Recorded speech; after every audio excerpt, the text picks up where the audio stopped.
है आप सभी का। आप देख रहे हैं दास सूत्र का स्पेशल प्रोग्राम किसानों की पाठशाला। सुना होगा आप सभी ने कि फसल बीमा मिलता है। ये फसल बीमा कैसे मिलता है, इसके क्या क्या लाभ होते हैं, इसकी चर्चा करने के लिए हमारे साथ आज मौजूद हैं सुधाकर जी। सुधाकर जी रीजनल मैनेजर हैं AIC के, जो कि इस वक्त हमारे साथ मौजूद हैं।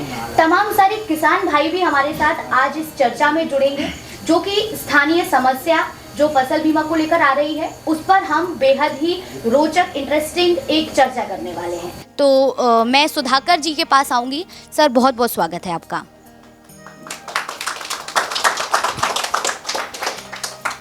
यहाँ पर बहुत सारे किसान हमारे साथ बैठे हुए हैं। फसल बीमा को लेकर जो सबसे पहला सवाल आता है वो यही है कि आखिर फसल बीमा क्या होता है। किसी भी बीमा का ये मूल प्रश्न है कि बीमा होता क्या है। फसल में बीज लगाने से लेकर के कटाई तक, कटाई के बाद उसकी मड़ाई तक भी कई तरह की आपदाएं आ सकती हैं। तो उस आपदाओं को कैसे पार पाएंगे आप? या तो आप नुकसान जो होगा आप खुद वहन कर लें, या नुकसान को सीमित करने के लिए आप क्या करोगे कि अब आपके पास रिस्क है, मान लीजिए 10,000 रुपये आप लगा रहे हो 1 हेक्टेयर में, तो 10,000 रुपये का जो नुकसान होगा तो पूरा का पूरा आपका गया। तो बीमा कंपनी क्या करती है कि आपसे 10,000 रुपये के बदले में 100 रुपये ले ली। एग्जाम्पल दे रहा हूँ उदाहरण के तौर पे। तो 100 रुपये सिर्फ आपसे नहीं ले रही है, 100 रुपये इनसे भी ले रही है, उनसे भी ले रही है। इस तरह 100 करते करते 1 लाख रुपये हमारे पास जमा हो गया। अब नुकसान किसका होगा? 5 का होगा, 6 का होगा। तो 10 का अगर हम 6 को दे भी देते हैं तो कंपनी से कितना गया? 60,000 रुपये गए, तो भी कंपनी को बचती है। तो इस तरह से बीमा काम करता है। कई बार होता है कि ज़्यादा नुकसान हो गया तो बीमा कंपनी भी फिर दूसरी जगह से अपना रिस्क को बांटती है। और हमारे ऊपर भी बड़ी बड़ी कंपनियां हैं, हम मान लें हमारे पास कैपेसिटी ही नहीं है 1 लाख रुपये वहन करने की, तो हम क्या करेंगे? कुछ रुपए हम उनको देंगे कि भाई कुछ नुकसान हो गया हमारा, तो आप भरपाई करोगे। तो इस तरह बीमा काम करता है। इसका सबसे सटीक एग्जाम्पल है कि जैसे आप मोटरसाइकिल बहुतों के पास होगी, आपके पास, तो मोटरसाइकिल का बीमा लेते होगे आप।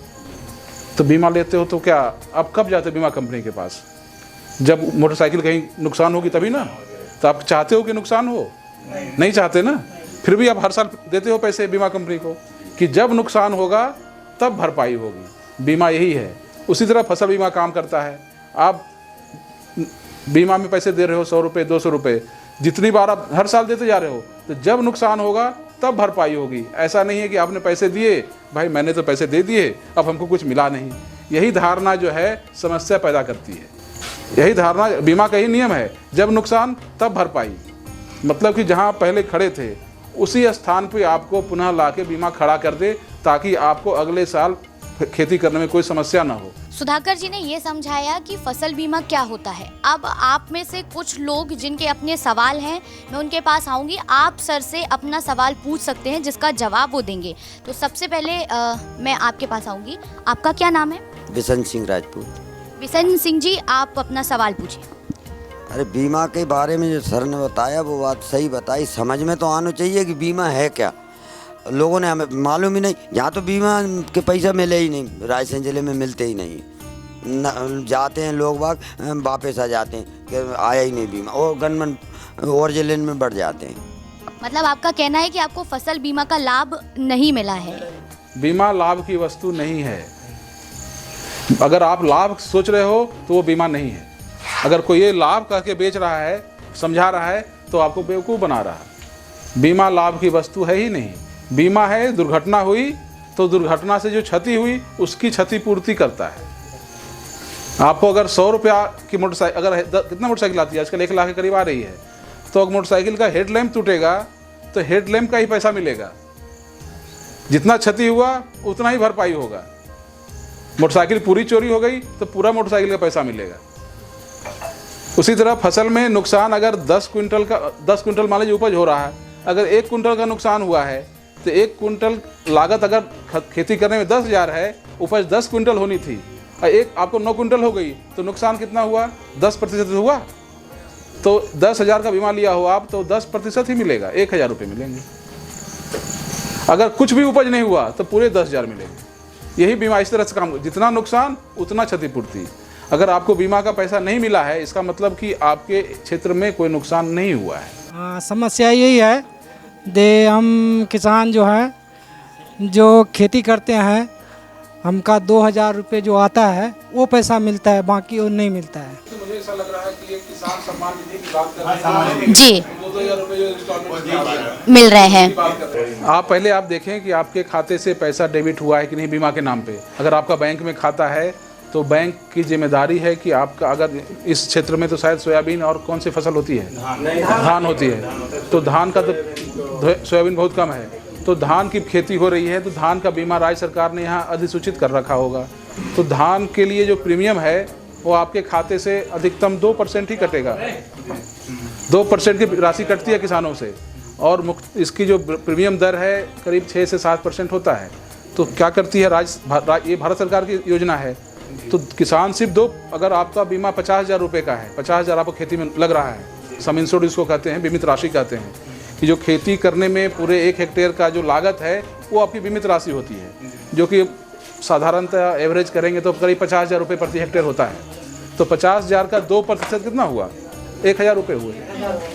तो 1,000 रुपये किसान भरता है प्रीमियम, और एक्चुअल जो कॉस्ट बीमा का दाम है वो करीब 6 से 7% है। तो करीब कितना हो गया? 3500 रुपये हो गए। तो 3500 रुपये में किसान भरा 1,000, और बाकी जो पैसे बच गए उसका आधा राज्य सरकार देती है, मध्य प्रदेश सरकार, और आधा भारत सरकार देती है। सुधाकर जी, आपने बहुत अच्छे से समझाया कि फसल बीमा आखिर होता क्या है और फसल बीमा कैसे लिया जाए। अब जो अगला सवाल जो मेरे जहन में आ रहा है, तमाम सारे किसान भाइयों के भी मन में आ रहा होगा, कितने प्रकार का फसल बीमा होता है? कभी कभी होता है कि ये इस तरीके का नहीं, आप दूसरे वाला करवाइए, क्या इसमें भी कोई प्रकार होते हैं फसल बीमा में? जो अगर बीमा आपने लिया तो जितने भी तरह के इसमें कवर हैं, जितने तरह के जोखिम इसमें सम्मिलित किए गए हैं, सबका सब आपको लाभ मिलता है। कई राज्य सरकार क्या करती है कि उसमें 4-5 तरह का बीमा है, प्रावधान है, तो राज्य सरकार प्रीमियम, ताकि किसानों पे बोझ कम पड़े, तो एक आध प्रावधान को हटा देती है। जो मुख्य इसमें प्रावधान है उसमें है, एक कहते हैं उसको बुआई विफलता। जैसे अभी बारिश तो अभी हो गई है भगवान की कृपा से, बारिश नहीं हुई होती तो आप बुआई नहीं कर पाते। जो आपको जो बुआई करने का समय जो है, सूखे में बुआई नहीं होती, तो उसको कहते हैं कि बुआई विफलता है, किसान चाह के भी बुआई नहीं कर पा रहा है। ये पहला कवर है। तो उसको है कट ऑफ डेट के 31 जुलाई है, तो 15 अगस्त तक अगर बुआई नहीं हो पाई, कम से कम एक ग्राम पंचायत, यहाँ तो पटवार हल्का है, एक पटवार हल्का का अगर 75% से कम क्षेत्रफल में बुआई होती है तो वहाँ माना जाएगा बुआई विफलता, अगर मौसम जो है विपरीत रहा हो। ऐसा ना हो किसान स्वेच्छा से नहीं किया हो, मौसम सही हो तो वो नहीं माना जाएगा, नहीं माना जाएगा। हाँ, कम से कम पटवार हल्के में 75% क्षेत्र में बुआई नहीं हुआ हो और मौसम भी विपरीत हो, तब माना जाएगा कि हाँ मौसम जो है किसी कारण से बुआई नहीं हो पाई, बुआई विफलता हुई। तो उस केस में जितनी आपकी बीमित राशि है उसका 25% व्यय हो जाता है। अगर 50,000 का सम इंश्योर्ड है हेक्टेयर में, तो उसका 25% 12,500 रुपये आपको दावा भुगतान का प्रावधान है। अच्छा सर, एक जैसे कि मान के चलिए अब किसान क्या है कि सब किसान जमीन नहीं करते हैं घर पे, हाँ, तो कोई बटाईदार किसान है, हाँ, मान के चलिए कि मेरी जमीन है 10 बीघा, मैंने जो है उससे जो है बटाई में दे दी है, हाँ, आधा हिस्सा उसका रहेगा, आधा हिस्सा मेरा रहेगा। तो इस स्थिति में बीमा की राशि मेरी रहेगी या बटाईदार की रहेगी, अथवा मैंने ठेके पे जमीन दे दी है, तो भाई मैंने जो है जितनी भी जमीन है उसे ठेके पे दे दिया है, तो अब वो राशि किसके खाते में जाएगी? आपको इसमें 2 चीज़ें हैं, बीमा कराने का, या चाहे मोटरसाइकिल का बीमा हो या फसल का बीमा हो। बीमा कराने का एक मुख्य प्रिंसिपल कहते हैं उसको आधार है कि आपको इंश्योरेबल इंटरेस्ट कहते हैं उसको, बीमा से संबंधित लगाव होना चाहिए। ऐसा ना हो कि आप जैसे लाइफ इंश्योरेंस है तो मैं आपका बीमा नहीं ले सकता, आपके जीवन का बीमा मैं नहीं खरीद सकता। क्यों? क्योंकि मेरा आपसे कोई ऐसा जुड़ाव तो है नहीं। अपने बच्चे का ले सकते हैं, अपने पत्नी का ले सकते हैं, मैं अपना ले सकता हूँ। कारण क्या है कि मैं आपका बीमा ले लिया और हो सकता है मैंने आपका मर्डर करवा के क्लेम ले लिया अपने नाम। तो इंश्योरेबल इंटरेस्ट कहते हैं कि हमारा उस पर कुछ जुड़ाव लगाव होना चाहिए। जिसे आपने सवाल किया कि ज़मीन किसकी है, ज़मीन मेरी है तो मेरे नाम से बीमा होगा। और अगर आप किसी को दे रखे हैं तो कोई अगर लिखित में कोई अगर आपने बनवा रखा है एग्रीमेंट कि ये ज़मीन मेरी है, इनको मैंने 1 साल के लिए पट्टे पे दिया हुआ है या बटाई के रूप में दिया हुआ है, तो ये कागज़ हो गया ना कि वो जुताई वो कर रहा है, अब उसका इंटरेस्ट है उस ज़मीन पे, वो सारा लागत लगा रहा है, तब फिर उसके नाम से बीमा होगा। तो कोई किसान लिख के देता नहीं। फसल बीमा की पात्रता क्या होती है? जैसे फसल बीमा कराने इसके लिए भी कोई एलिजिबिलिटी रहती है क्या? नहीं, एलिजिबिलिटी तो सिंपल है कि आपके पास खेत हो और खेत में वो जिस फसल की बीमा लेनी हो वो फसल आपने लगा रखी हो, आप लगाने वाले हैं, इसकी गारंटी भी हो जाती है। अगर आप नहीं लगा पाए तो आप बता करके फिर प्रीमियम को रिफंड करा सकते हैं। यही दो ही पात्रता है, आपके पास ज़मीन होनी चाहिए और ज़मीन के ऊपर वो फसल लगनी चाहिए, और तीसरा है कि आपको बैंक में एक खाता होना चाहिए। फसल बीमा में भी ऐसा है कि जैसे भी मान के चलिए कि हम लाइफ इंश्योरेंस कराते हैं या जो है वाहन बीमा कराते हैं, तो उसमें जो है हम प्रीमियम अपने हिसाब से तय कर सकते हैं। तो इसमें प्रीमियम की राशि बीमा कंपनी तय करेगी या किसान अपने हिसाब से कितना भी जमा कर सकते हैं प्रीमियम? ये राज्य सरकार टेंडर करती है कि कौन सी कंपनी किस जिले में काम करेगी। ऐसा नहीं है कि हमारी कंपनी है तो कहीं भी काम कर ले जाके। इस योजना के तहत बाकी काम कर सकते हैं दूसरी तरीके से, लेकिन प्रधानमंत्री फसल बीमा योजना में किसी जिले में काम करने के लिए राज्य सरकार टेंडर निकालती है। जो भी कंपनी सबसे कम प्रीमियम रेट देती है उस जिले के लिए, उसी को वहाँ काम मिलता है। जैसे भोपाल इस बार हमारे पास है, तो सबसे कम प्रीमियम रेट भोपाल का हमारी कंपनी ने डाला है, तो भोपाल में हम काम करेंगे। तो तय करना ना हमारे हाथ में है ना राज्य सरकार के, वो सारा टेंडर के माध्यम से है। जिसका लोएस्ट प्रीमियम होगा उसको वहाँ काम मिलेगा। और अगर किसान चाहते हो कि भाई मेरे आपके पास पैसे कम हैं, आपकी ज़मीन 10 हेक्टेयर है, 10 हेक्टेयर का बीमा कराने के लिए आपको लग रहे हैं 10,000 रुपये, तो आप आधा हेक्टेयर करा लो, तो आपको कम पैसे लगेंगे। लेकिन जब नुकसान होगी तो आधा हेक्टेयर कैसे मिलेगा। आपका क्या नाम है? सिद्धांत राजपूत। मैं इसमें कभी आता है कभी नहीं आता है, कभी ज़्यादा भी आता है और कभी कम भी आता है। देखिए जैसा मैंने आपको क्या कहा है, जितना नुकसान उतनी क्षतिपूर्ति। ठीक है, आप कोई नुकसान नहीं कोई क्षतिपूर्ति नहीं, पूरा नुकसान पूरी क्षतिपूर्ति, यही इसका आधार है। अब इसको कैसे निकालते हैं कितना नुकसान हुआ, ये प्रमुख प्रश्न है। इसको करते क्या है कि पिछले 5 साल का, मान लीजिए एक पटवार हल्का जो भी यहाँ पर है, कौन सा पटवार हल्का लगता है यहाँ पे, हल्का नंबर 12, तो 12 हल्का नंबर एग्जाम्पल लेते हैं और यहाँ धान फसल मान लेते हैं। ठीक है, तो 12 नंबर में जो पिछले 5 साल, ये 23 सीजन आ गया ना, 23 का बीमा भी होगा जिसका 31 जुलाई कट ऑफ डेट होगा, तो 23 के पहले हो गया 22, 21, 20, 19, 18। इन 5 सालों में जो पटवार हल्के का उपज रहा है, उपज निकलता कैसे, दूसरा सवाल ये होगा। किसी का खेत में हो सकता है ज़्यादा हो, किसी का खेत में कम हो, है ना। तो इसको निकालने के लिए है राज्य सरकार क्या करती है कि 4 जगह सैंपल लेती है। पहले सैंपल लेती थी 4 जगह, कटाई किया 10 बाई 10 का एरिया में, 10 मीटर बाई 10 मीटर, उससे जितना उपज आया उसको तोल लिया, उसको 1 हेक्टेयर से के 400 से मल्टीप्लाई किया तो बता दिया कि 1 हेक्टेयर में इतना उपज रहा। और इसके 5 साल का जो एवरेज निकालते हैं तो आपकी गारंटी उपज हो जाती है। एवरेज मान लीजिए 8 क्विंटल, धान में तो उतना होता नहीं, 3 साढ़े 3 क्विंटल तो बहुत है, 3 साढ़े 3 टन बहुत है। तो मान लीजिए 3 टन है, 30 क्विंटल है, तो 30 क्विंटल की जो उपज हो गई एवरेज, तो उसमें एक इंडेमनिटी स्तर होता है, क्षतिपूर्ति स्तर। तो बीमा कंपनी एक राज्य सरकार के द्वारा ये कहती है कि 100% नुकसान, ये कम से कम 10% तो किसान वहन करे, ताकि किसान उसमें मेहनत से खेती करे। उसको लगेगा कि नहीं सारा का सारा कम बीमा से निकल जाएगा, तो हो सकता है कि मेहनत करना छोड़ दे। तो कहती है 10% नुकसान तो किसान खुद वहन करेगा। मतलब हो गया कि 90% की गारंटी, मतलब 3000 का 90% कितना हो गया, 2700। तो 2700 किलो की गारंटी है वो योजना में, एग्जाम्पल दे रहा हूँ। तो 2700 से उपज अगर कम हुई 23 में, अभी जब फसल कटाई प्रयोग होगा तो कमी आएगी। मान लीजिए 2500 उपज कितना आया, 2500 रिकॉर्ड हुआ, तो कितनी कमी हो गई, 200 की। गारंटी थी 2700 की, हो गई 2500, 200 की कमी हुई, तो कितना प्रतिशत नुकसान हुआ, 200 को डिवाइड किए 2700 से, ये हो गया प्रतिशत नुकसान में। और जितना का बीमित राशि है उससे गुना कर देते हैं, उतना का आपको दावा बन जाता है। लेकिन इधर पिछले 2 सालों में एक फसल कटाई प्रयोग को हटा दिया गया है, इसके जगह पे सैटेलाइट लगाया गया है, जो कि किसी आदमी का इसमें दखल खत्म, मैनुअल इंटरवेंशन नहीं है। कोई आदमी इसमें छेड़खानी नहीं कर सकता है, कभी घटा दे कभी बढ़ा दे। होता है ना किसी के भाई हमको क्लेम लेना है तो उपज कम दिखा दे, हाँ, तो पटवारियों का हाथ को जो है अब बांध दिया गया कि वो कुछ धोखाधड़ी नहीं कर सकते। सैटेलाइट जो है ऊपर से ही फोटो खींच करके वो बता देती है कि कितना उपज रहा है इस क्षेत्र में। तो उसमें जो है किसी आदमी का हमारे हाथ में भी नहीं है, ना आपके हाथ में, ना पटवारियों के हाथ में। वो सब साइंटिस्ट जो है निकाल कर देते हैं कि इस 12 नंबर में धान का इतना उपज हुआ।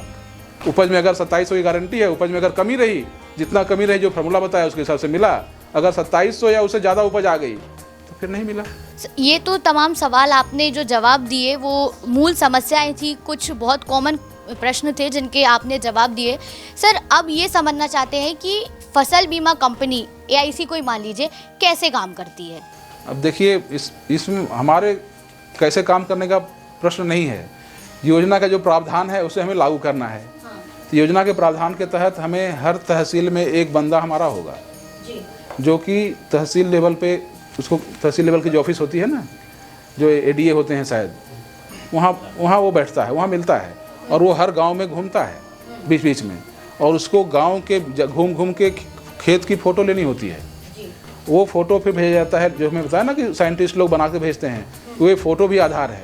फ़ोटो भेजा, ऊपर से भी खिंचाया, फ़ोटो खींच के देख के वो अंदाज़ा लगाते हैं फसल कैसी है नहीं है, उसी आधार पे उपज बताते हैं। तो उसका मुख्य काम है किसानों के बीच में जाना, उसको जागरूकता फैलाना और फ़ोटो खींच के बीच बीच में भेजते रहना। अब मान लीजिए कि उसमें, और इस तरह से उसके पास साइंटिस्ट के पास ढेर सारे आंकड़े इकट्ठा होते हैं, वो एक आंकड़ों के आधार पर बता देते हैं कि कहाँ क्या स्थिति है फसल की। उपज के आंकड़े तभी हमारे पास आते हैं पिछले 2 सालों से। ये हमारा ग्राउंड लेवल स्टाफ है। उसके बाद हमारा एक डिस्ट्रिक्ट लेवल पे बंदा होता है जो कि डिस्ट्रिक्ट एग्रीकल्चर ऑफिसर या DDA जो हैं उनके संपर्क में होता है। वो सारे हमारे जो तहसील में बंदे हैं उनको कोऑर्डिनेट करता है। उसके ऊपर हमारा रीजनल ऑफिस है भोपाल में, जहाँ मैं बैठता हूँ। ये स्ट्रक्चर है काम करने का। और जो किसानों को कुछ शिकायत वगैरह होती है तो एक टोल फ्री नंबर है, कोई जानकारी लेनी हो तो हमारे टोल फ्री नंबर पर भी वो जा सकते हैं। आप वो नंबर ब्लैक बोर्ड पर लिख सकते हैं जिससे सभी लोग वो नंबर नोट कर लें, जो टोल फ्री नंबर आप इस पर कॉल कर जानकारी ले सकते हैं। 800-233-711-5 1800-233-711-5 ये वो नंबर है जिस पर आप लोग फ़ोन लगाकर, आपको अगर कोई भी फसल बीमा से संबंधित जानकारी लेनी है या कोई समस्या आ रही है तो आप इस पर फ़ोन कर रजिस्टर अपनी कंप्लेंट दर्ज करवा सकते हैं। ये जो एपिसोड था इसमें हमने बात की कि आखिर फसल बीमा कंपनी क्या काम करती है, फसल बीमा क्या होता है, इसके कितने प्रकार होते हैं, बाकी कुछ समस्याएं जो लोगों को आती हैं उससे रिलेटेड हमने तमाम सारी जानकारी यहाँ पर सर ने दी, सुधाकर सर ने, और किसान भाइयों ने भी अपने सवाल पूछे। इस एपिसोड में फ़िलहाल इतना ही। आगे के एपिसोड में आपसे मुलाकात होगी और अन्य समस्याओं पर, उनके समाधानों पर विशेष चर्चा होगी। मैंने फसल बीमा कराया था, एक बार नहीं 4 बार करा चुका हूँ, जिसमें एक बार तो मुझे 70,000 रुपये मिल भी चुके और अब आने वाले समय में भी हमको ये बीमा मिलने की उम्मीद है। और बीमा हर किसान को कराना चाहिए ताकि तुम्हें भी लाभ मिल सके, हमें तो मिला ही रहो। पिछले वर्ष मौसम की मार से हमारी फसल नष्ट हो गई थी। फसल नष्ट होने के बाद ही हमने अपनी फसल का बीमा करवाया। फसल नष्ट होने के 72 घंटे के बाद PMFBY की टोल फ्री नंबर पर शिकायत की और OAIC के प्रतिनिधि द्वारा सर्वे कराकर बीमा प्राप्त किया। भारत सरकार और मध्य प्रदेश सरकार की इस योजना का लाभ किसानों को दिया जा रहा है। प्रधानमंत्री फसल बीमा योजना बहुत अच्छी लगी और उसके द्वारा मुझे 2019, 20, 21 में पैसे मिले जिससे मेरी कृषि आय अच्छी रही।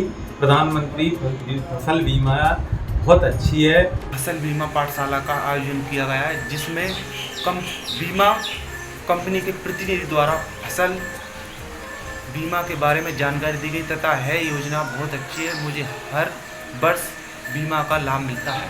प्रधानमंत्री फसल बीमा योजना के अंतर्गत वर्ष 2021 में खरीफ फसल का जो सोयाबीन का बीमा कराया गया था, जिससे कि मेरी सोयाबीन की फसल नष्ट हो गई थी, उसका बीमा की राशि मुझे 50,000 रुपये प्राप्त हुई। माननीय मुख्यमंत्री जी, माननीय प्रधानमंत्री जी का मैं हार्दिक आभार व्यक्त करता हूँ। मौसम की मार से पूरी फसल खराब हो गई थी और बुआई के समय बीमा कंपनी के द्वारा हमने बीमा करवा दिया गया था और 72 घंटों में बीमा कंपनी को जैसे ही हमारी फसल खराब हुई थी, हमने 72 घंटे के अंदर उसकी शिकायत पोर्टल पर दर्ज कराई और बीमा कंपनी के सर्वेक्षणों के द्वारा सर्वे किया गया और उसका हमें उचित मुआवजा दिया गया और भुगतान किया गया। मध्य प्रदेश सरकार और भारत सरकार के द्वारा जो योजनाएं चलाई गई बीमा कंपनियों की द्वारा, एग्रीकल्चर डिपार्टमेंट के द्वारा मध्य प्रदेश, वो सराहनीय कार्य और सभी किसानों का पूरा सहयोग किया जा रहा है और समय समय पर बीमा कंपनी एग्रीकल्चर डिपार्टमेंट हर समय किसानों की मदद कर रहा है।